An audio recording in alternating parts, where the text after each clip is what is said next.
sidee ayaad ku heli kartaa article walba oo lacaga si bilaash ah adigoon wax kharash bixin muuqaalkan ayaad ku sharxi doonaa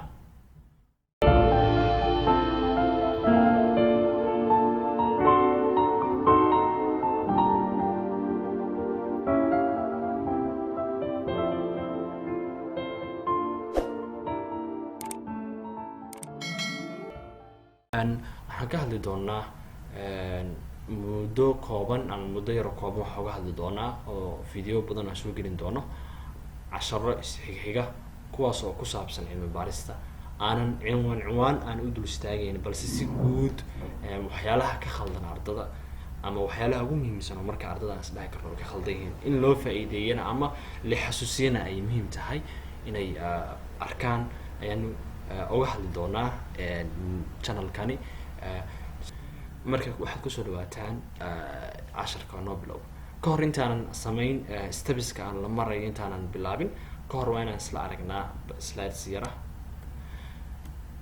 markii aad rabtid inaad research ama article aad la soo degtid waxaad u baahan tahay ugu horeyn inaad raadiso halkee ka raadinaysaa googlaha articleka ka raadi articleka marka raadinaysa laba wax ayaad u baahan tahay inaad journaalkii articleka lagu qoray oo soo post gareeyay inaad raadisid aad garanaysid ama topicii articlada tirada badan qayb waa free baa lagu helaysaa oo si bilaash ayaad kula dhigi kartaa qayb intooda badanna waa lacag oo ma aha si fudud kulama dhigi kartid lacag ayaa laga faa'iidayaa marka waxaa u baahan tahay markaas kadib inaad si aad wax qoraysid ay u noqdaan wax aad wax badan meelo badan aad kasoo akrisay adigina ay kugu fududaato waa inaad heshid article badan marka waxaa u baahanaysaa articladaasi inaad u baahatid si aad inaad la degtid si bilaash marka waxaad copy garaysanaysaa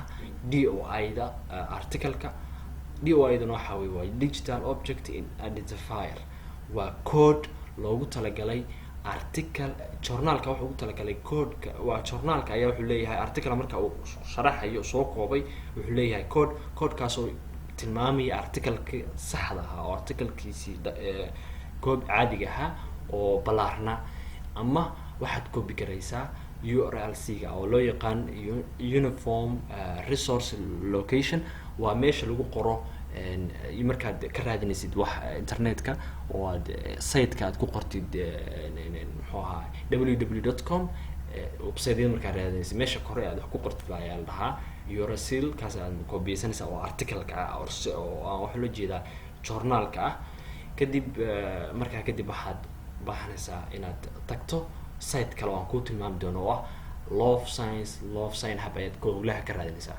waa maxay love science hub love science waxa weeye waa site website weeye websitekaas oo waxa oo mar walba waa la update gareeyaa 5 daqiiqo ama hal saac ama 5 daqiiqo meelahaas ba waxa loo soo dhigaa link cusub ayaa loo soo geliyaa haddii aad linki hore ku isticmaalisay linki cusub ayaa la soo gelinayaa waa qaab linki oo yani sahlaya in mar walba uu la refresh gareeyo qaabka ku helaysid marka wuxuu u baahan tahay mar walba inaad update ku tahay link walba oo marka la soo geliyo marka linkiga waxa ku fududeynaya love science love hub in linkiga mar walba aad ka heshid okay waa maxay sky hub waa site-kaas oo laga hela dhammaan waxaa laga helaa academic research papers oo dhan baa laga helaa cilmi baarista oo academic oo dhan baa laga helaa waxaana la aasaasay 2011 waxaana aasaastay Alexandra gabar loo Kazakhstan u dhalatay Kazakhstan waxaad ku garan kartaa waxay ku taala Aasiya waxayna calanka ay aad isku shabahaan maamul goboleedka Puntland site-kaasna waxa ku kaysan in ka badan 58 milyan oo research paper ah oo warqado ah oo article ah ay ku kaysan kuwaas oo loogu talagalay hadafkoodana oo ahaa in loo sameeyay in ardayda rabta inay research sameyso inay ka heli karaan article badan kuwaas u sahlay in research-kooda uu noqdo mid aad u fududaada iyo aqoon badan ama khibrad badan ay u siiyaan waxa ay baarayaan marka site-ku waa noocaas kadib sitekaas ayaad waxaa ku boost garaysanaysaa DOI ayaa soo copy garaysaa ama codeka articleka uu lahaa ayaad meeshaas ku boost garaynaysaa kadibna waa la degaysaa si fudud. markaan bilowno marka ugu horeysa waa inaad aad access u leedahay internetka, kadib waa inaad whatever browser you use inaad soo furataa, kadib waxaad ku qoraysaa meesha ugu horeysa Scholar ama Google Scholar marka ku qortid waxaad tegaysaa saan ayaa kusoo baxaysa Google Scholarki, kadib waxaad qoraysaa ciwaanka aragtid. ana hadda waxay saaran diabetes and obesity studies. okay, meeshaasi waxaa ka hormarinaysaa all in title without space. all in title ayaad ka hormarinaysaa without space. kadib markaa ka hormaysid waxaad haysataa, kadib ayaad raadinaysaa, kadib waxa kusoo baxay sidan ayaa kusoo baxaysaa.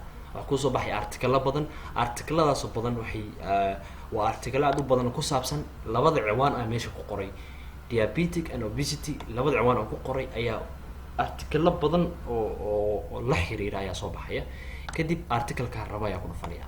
hadda kaa kor ayaa ku dhufanaya. kaa kor markaa ku dhufto kadib waxay soo baxaysaa artikalka waa kan. maxaa ku qornaa kii hore? magnitude association between overweight and obesity.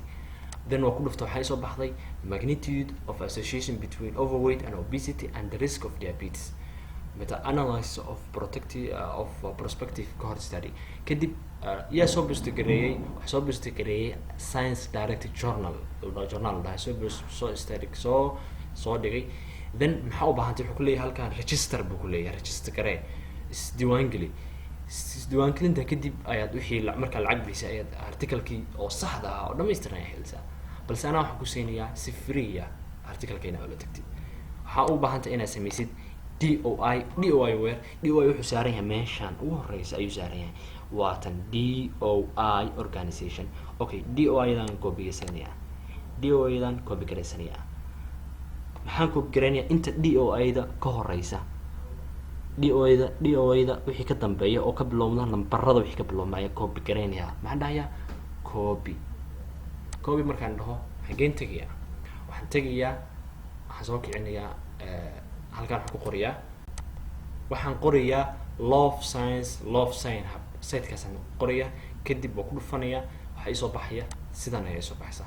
halkaan maxaa isoo fulay love science hub, asagaan ku dhufanaya latest sky hub walking, meeshii siteka ugu dambeeyay ee ka shaqeynayso oo laga heli karo waaye. kadib waa ku dhufanayaa, markaan ku dhufto waxaa isoo baxaya sida tan.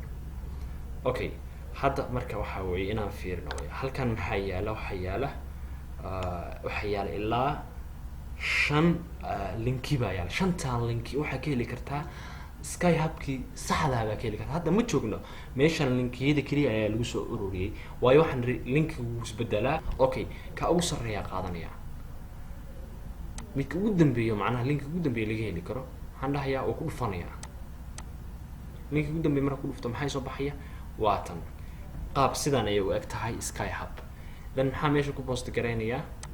waxaa ku boost garaynayaa DOI-dan soo copy garaystay.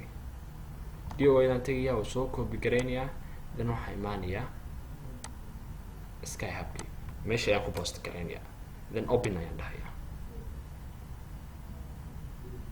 si toos ayuu kugu furayaa researchkii articalkii. marmarna wuxuu ku dhahayaa ku qor magaca meesha ku qoran.